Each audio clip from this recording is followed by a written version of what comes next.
Welcome to the Shepherd and Wedderburn webinar on harnessing anxiety during negotiations. This is the first in a series of webinars looking at the impact of specific emotions and emotional intelligence more generally on people during negotiations. My name is Leonore Dupont, and I am on the role of solicitors in both England and Wales and Ireland, and a legal director in the Commercial Disputes Division of Shepherd and Wedderburn. Throughout my career, I have advised my clients on how to negotiate their way out of disputes, and I've seen a lot of emotion along the way: anxiety, euphoria, embarrassment, pride, disappointment, anger, worry, a lot of worry if I'm being honest, and relief. The list goes on. Sometimes those emotions have been helpful, oftentimes they have been less helpful, but they have always had an impact. My name is Gabriella Gilmour, and I am a senior solicitor in the Commercial Disputes Division at Shepherd and Wedderburn. Human behaviour and decision-making are more often than not guided by emotions. This is as true in negotiations as in any other aspect of life. We have been studying the psychology of negotiation for some time, both because it is a fascinating subject and because we hope that we can help others improve their negotiation skills. In this episode, we are looking at what scientific research tells us about the impact anxiety has on negotiations. In the popular song Anxiety by Doechii, the opening line says, "Anxiety, keep on trying me, I feel it quietly, trying to silence me. But is she right? Does anxiety cause people to clam up?" Interestingly, silence isn't amongst the harmful effects highlighted by a 2009 study into the impact of anxiety on negotiations. However, it did identify things like the making of quick or steep concessions. So let's begin exploring the psychology of anxiety and its impact on negotiations before anxiety about delivering this webinar causes us to clam up. Imagine that you are about to undertake a stressful negotiation. You're anxious. Your counterpart is known to be a completely unreasonable negotiator. What picture has just come to mind? Well, if you're anything like me, you would have visualized something like this ChatGPT generated picture of an anxious professional negotiating with a cranky, stubborn toddler. I've titled it the broccoli battle. Personally, I don't think that ChatGPT went far enough. In my household, the boss baby would definitely be winning the broccoli battle. Anxiety is one of the most universal emotions triggered before and during a negotiation, irrespective of an individual's experience or capability. Does this resonate with you? And if so, at what stage do you usually experience a twinge of anxiety in negotiations? And you might be wondering, why does this matter? What impact could any pre-negotiation jitters or anxiety really have? Although there is a volume of literature on understanding negotiation dynamics generally, there aren't many studies that explore how emotions influence negotiations, and most of those focus primarily on the impact of anger or happiness. However, in 2009, Alison Brooks and Morris Schweitzer, two researchers at the University of Pennsylvania, published a particularly interesting article on the results of 4 different studies that investigated, for the first time, how anxiety influences negotiation behavior.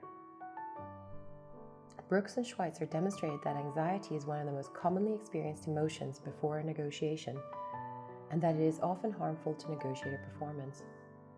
Their studies found that negotiators who feel anxious before and during a discussion, in comparison to negotiators who experience neutral feelings, often tend to exhibit the following types of harmful behaviors: making either quick or steep concessions, usually with an underlying desire to end the negotiation so as to avoid further discomfort; responding too quickly with a counteroffer in an effort to take control without having identified what the most appropriate response might be; having lower aspirations and expectations for an outcome, which often results in a less than optimal result.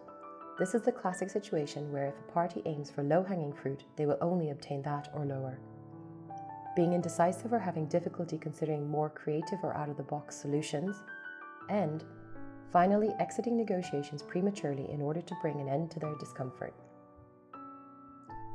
However, whilst anxiety is often associated with disappointing outcomes, it is not correct to say that this is inevitable. Some sports athletes could tell you that being anxious or nervous about their performance can be a good thing. Ultimately, the key issue is more about how you harness your anxiety and make it work for you rather than against you. In fact, Brooks and Schweitzer found that the relationship between anxiety and negotiator behavior is moderated by a negotiator's self-efficacy, which is essentially personal belief in your own capability to organize and execute specific actions needed to achieve a task or objective. So, what do we mean by anxiety? Anxiety is defined as a state of uneasiness or tension caused by apprehension of possible future misfortune, danger, or worry. Other, more medical-based definitions of anxiety refer to physical symptoms such as muscle tension, faster breathing, and a rapid heart rate. Brooks and Schweitzer reviewed prior academic studies on stress and anxiety before defining the emotion as a state of distress and/or physiological arousal in reaction to stimuli, including novel situations and the potential for undesirable outcomes. They considered anxiety to include fear, frustration, stress, tension, worry, apprehension, and nervousness, and to be characterized by high uncertainty and a perceived lack of control. Anxiety differed from other negatively balanced emotions, for example anger, because it triggers a flight rather than fight defensive response. In negotiation terms, this means that instead of escalating a conflict, any feelings of anxiety tend to motivate individuals to escape or avoid it altogether.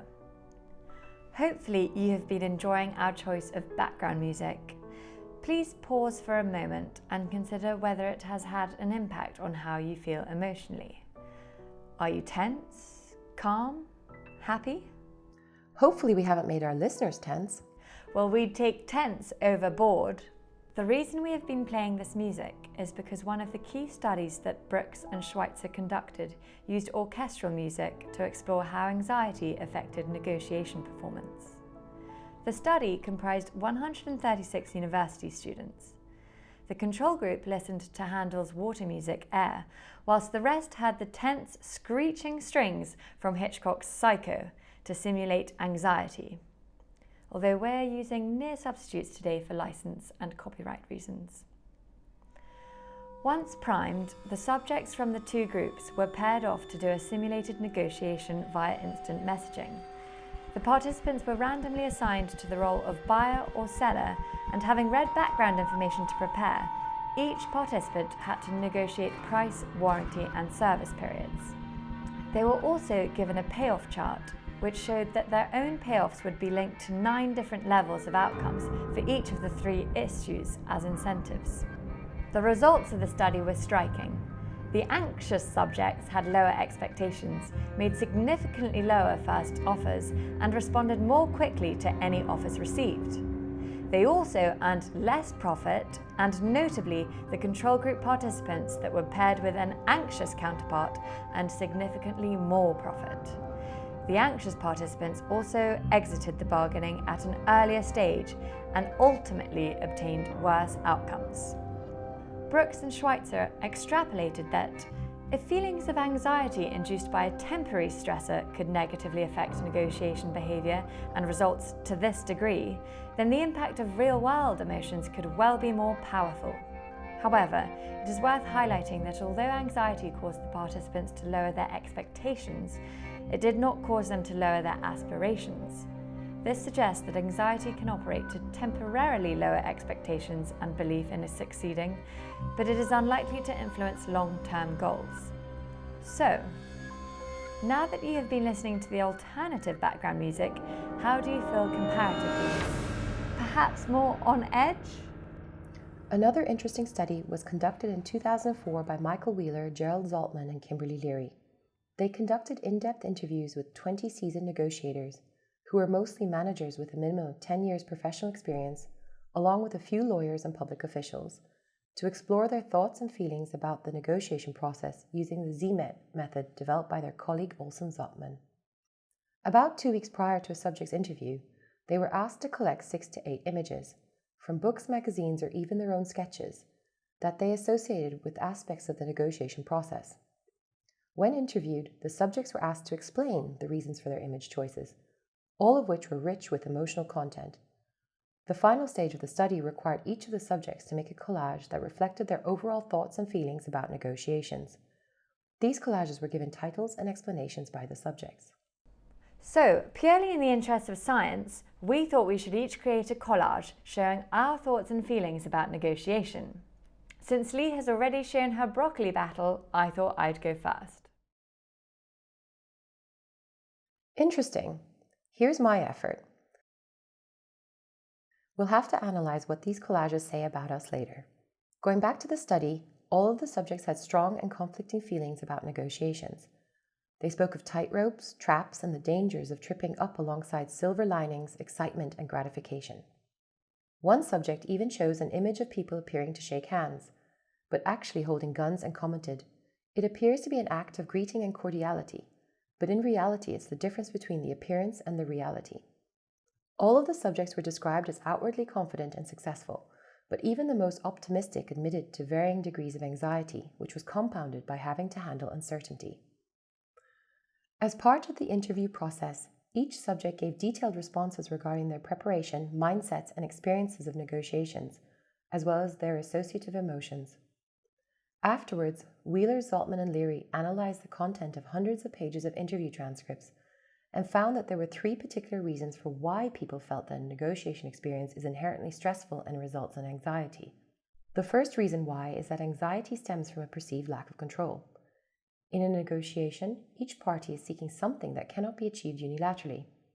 In most cases, another person or party stands between you and what you need, or believe that you deserve. However, there is no certainty regarding what a counterpart will accept or how best to engage with them. Their intentions can sometimes be surmised, but it is not always a given that you will reach the classic meeting of minds that results in an agreement. It is this lack of control and perceived risk of an undesirable outcome that triggers anxiety. This can often manifest in performance anxiety, where some fear being outfoxed or appearing foolish in a negotiation, or in a fear of rejection, not necessarily of an offer, but of a business or professional relationship. The second reason for anxiety is linked to the general unpredictability of the situation or outcome. Unknowns are often a significant source of stress. Anyone walking into a negotiation cannot foresee how cooperative or competitive others will be. You do not know what may be said or how events might unfold. Circumstances can also completely change during a negotiation due to new information being disclosed, which results in a need to veer off on a different path and refocus. Many people often feel wrong-footed and derailed if an agreed-upon or pre-circulated agenda is not followed. Or, for example, when an offer is made unexpectedly early. Dealing with people who have different agendas and negotiating styles can lead others to fold as soon as their minimum needs are met in order to escape the situation. Finally, anxiety has been found to be related to the lack of feedback on one's negotiation performance. The absence of any feedback leaves plenty of room for self-doubt. Even if an agreement is reached, how do you assess whether it was the optimal outcome? Who is to say whether you should have pushed for a better price or more favorable terms? On the other hand, you might have left a meeting feeling that you've been too aggressive and have damaged an important relationship. How many times have you sat down with teammates and conducted a post-mortem after a high-stakes discussion? Most people tend to worry about their own competence and are therefore vulnerable to feelings of inadequacy in the absence of constructive feedback. And when self-doubt creeps in, careful planning goes out the window and can lead to impulsive, distracted, or flustered behaviors. It will likely come as no surprise that in order to harness anxiety during a negotiation, preparation, planning, and reflection are key. Preparation for the technical aspects of a negotiation should be a given and will of course help you to minimise any anxiety by controlling what you can. However, alongside knowing what your objectives and red lines are, it's useful to spend time considering what your counterpart's core interests and arguments are likely to be, and to then have a loose plan for how you might respond to these. It's worth preparing a checklist which identifies where each party stands pre-negotiation, what their likely interests or objectives are, and then flagging the critical pinch points and potential arguments and counter-arguments. Consideration of these different perspectives and possible arguments in advance will give you an adaptable strategy. You can then use this information to practice responding to any unexpected issues that might be revealed. Thinking through what-if scenarios for your negotiation and how you might respond to them will help you feel more prepared, in control, and promote confidence in your ability to adapt during the negotiation so as to engage with your counterpart successfully. It is also important to address emotional preparation in addition to any technical preparation you might do. The appropriate type of emotional preparation depends on each individual's specific anxiety triggers and working out what emotional state you are trying to counter or achieve. for example, calm and collected or charged and alert. And then experimenting on what emotional preparation techniques work best for you. These tools include having a pre-negotiation routine that provides a sense of familiarity which can be calming. Some negotiators include music in their routine which, as we now know, can have a palpable impact. Studies have also shown that pre-competition routines used by athletes are very effective in mentally setting the stage for high-level performances. Many top-level athletes use visualization. As we have seen from the image study referred to earlier, most people think in images and not words. Visualization can involve anything from imagining yourself overcoming the difficult hurdle in a forthcoming discussion, how you react to an imagined curveball, or to the feeling you will have once you are successful. It is essentially about imagining the process and outcome and how it would really feel, which boosts your confidence and leads to better results. Another useful technique is reframing. Studies have shown that reframing anxiety as excitement is much more effective at quelling any pre-performance anxiety than trying to calm down. The way that we talk about our feelings has been shown to influence whether we actually feel that emotion. So, saying, "I'm excited" often enough when asked how you feel in advance of a negotiation is a subtle reframing that increases authentic feelings of excitement and primes an opportunity mindset. This, in turn, has been shown to dramatically improve subsequent performance of high-pressure tasks that require attention to detail, memory, and problem-solving skills. Added to this, it is interesting to note that researchers have found that those who believe in their own ability to negotiate effectively, what is termed high negotiation self-efficacy, find that a moderate level of anxiety simply results in them becoming, or for want of a better phrase, combat ready, thereby improving their performance. Last, but certainly not least, it is worth flagging that you can also physiologically prepare. Essentially, what you feel emotionally is significantly affected by what you do physically with your body. And we're not making this up. It is backed by scientific research and is a whole topic in and of itself. Just Google "Fake It Till You Make It" by Amy Cuddy. This means that you can use specific poses and postures to cause your body to release certain hormones and chemicals that alter your emotions and mental state. For example, standing tall in a Superman pose with your fist pumped in the air, or in the classic victory pose with both arms stretched above you in a V for several minutes has been shown to boost testosterone, which leads to an increase in confidence and a willingness to take risks. Crucially, this posture also results in a decrease in cortisol, the stress hormone that is associated with anxiety. Other power poses include sitting upright and occupying as much space as possible, basically a primitive show of dominance, and also sitting back on a chair in a reclined position with your hands clasped behind your head and your feet up on a desk. Albeit, we wouldn't necessarily recommend adopting this particular posture in the midst of a negotiation. It is worth trying to physiologically boost your mindset by adopting a power pose in privacy for several minutes each day in the run-up to a difficult discussion. You might wish to try this just to see what impact it has on your general performance and mind frame, irrespective of whether you have any negotiations on the horizon. Even assuming a power pose for just a few minutes prior to a tricky conversation will have an impact on your body chemistry. We've talked about preparation techniques and options for mitigating any feelings of anxiety prior to a negotiation and making them work to your advantage. However, you are likely wondering, what do you do if anxiety rears its head during the course of a negotiation? What if it's not you, but your counterpart who is clearly very anxious and likely to exit the negotiation much too early? Well, research by Huaith has demonstrated that skilled negotiators talk about their emotions. They use phrases like, "I'm worried that this won't work out," or "I'm pleased that we are making progress." There are a few reasons for this. First, emotional input can be a good substitute for outright agreement or disagreement, thereby preventing escalation. Second, it reveals something personal which engenders trust from the other side. It builds a connection, and a final, more important reason is that it is very difficult to argue with someone else's feelings. For example, if you say, "I am concerned about X," There are limited responses to this in the sense that the feeling of concern cannot be denied. This type of statement can also be adapted to give an anxious counterpart an opportunity to also express their concerns, so that these can be sensibly addressed before they get out of hand. Giving commentary on your emotions whilst remaining in control of them can allow you to subtly steer the negotiation.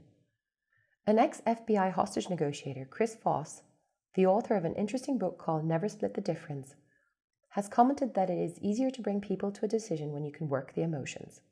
Chris Voss advocates an approach of listening not to what is said, but to the feeling, emotions, and body language of your counterpart.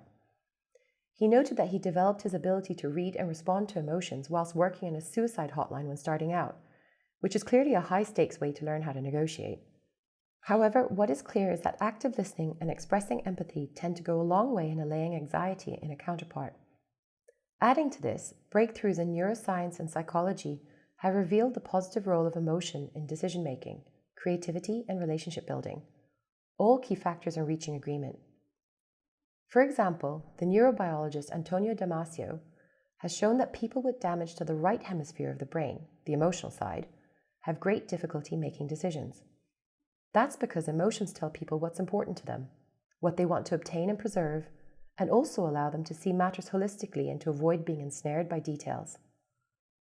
Another practical technique to overcome either your own or a counterpart's anxiety during a negotiation is to slow the process down.